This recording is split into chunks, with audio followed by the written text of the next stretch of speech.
যখনই আমি ঢাকা থেকে গ্রামে যাই, যদিও হাতে সময়টা খুব কম থাকে, কিন্তু আমি চেষ্টা করি পুরো সময়টা এনজয় করতে, বেশ কিছু মেমোরিজ ক্রিয়েট করতে। এটা আমাকে অনেক রিফ্রেশ করে। আর আজকে বাচ্চাদের একটা রিকোয়েস্ট ছিল, ওদেরকে বারবিকিউ করে দিতে হবে। তীব্র এই গরমের মধ্যে এটা অনেক বেশি ইম্পসিবল একটা টাস্ক ছিল, বাট আমি করে দিচ্ছি আলহামদুলিল্লাহ। সো এই ভিডিওতে শেয়ার করবো পুরো প্রসিডিওরটা কী করলাম আজকে। তো চলেন আজকের ভিডিওটা শুরু করি।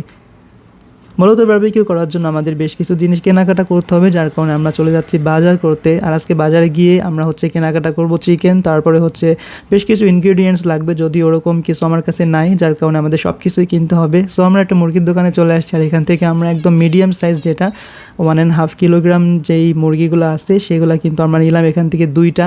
আর আনুষঙ্গিক যত কিছু কেনার ছিল সব কিছু কিনে কিন্তু আমরা চলে আসছি বাড়িতে। আর রাত হয়ে গেছে অলরেডি, যেহেতু আমরা বিকেলবেলায় গেছিলাম। আর ওরাও কিন্তু প্ল্যান করছে দুপুরের পরে। আমার হাতে সময় খুব কম ছিল।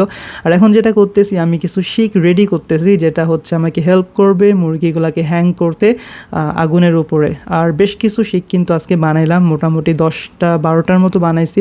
আর এগুলো বানাইতে গিয়ে কিন্তু আমার অবস্থা পুরো শেষ হয়ে গেছিলো, কজ এমনিতেই অনেক গরম। আর এগুলা এরকম রোটেট করতে করতে হাত পুরো ব্যথা হয়ে গেছিলো।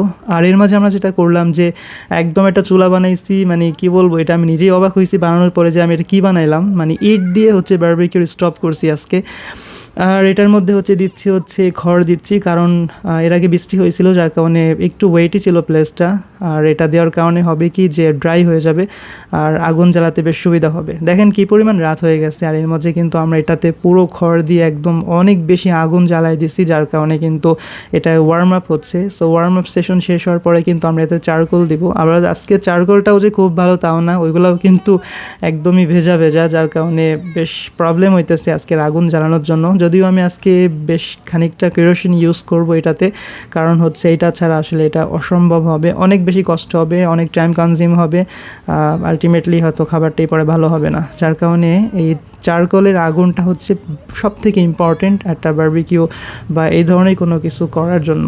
সো আমরা সুন্দর করে সাজাই দিচ্ছি এটা, আর এটার মাঝে আমরা কিন্তু একটু একটু করে কেরোসিন দিয়ে তারপর আগুন জ্বালাচ্ছি। আর দেখতেই পাচ্তেছেন আমি কী পরিমাণ হার্ডওয়ার্ক করতেছি, এটার পিছনে যে বাতাস কারেন্ট একটু পরপর চলে যায়। সো আমি একটা বেলচা দিয়ে এটাকে আগুন জ্বালানোর চেষ্টা করলাম। অনেক চেষ্টা করার পরে কিন্তু ফাইনালি আমাদের পুরো চারকোলটা আগুন জ্বলছে।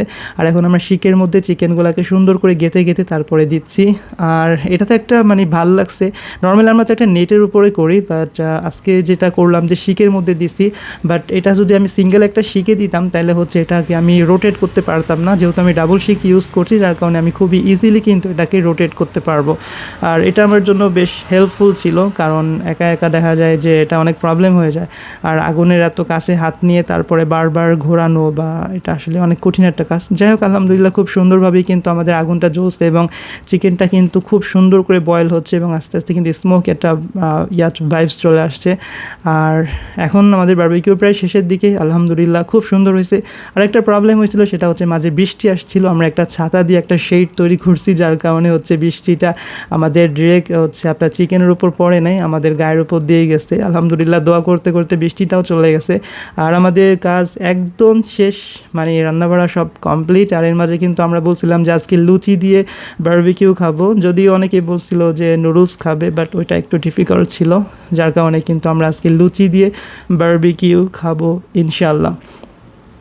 এই ছিল আজকের ভিডিও। খাওয়া দাওয়া আজকে দেখাবো না, আজকে আমাদের অনেক কাজ করছি, পুরো ক্লান্ত হয়ে গেছি। সো ভালো থাকেন সবাই। আসসালামু আলাইকুম ওয়া রাহমাতুল্লাহি ওয়া বারাকাতুহু।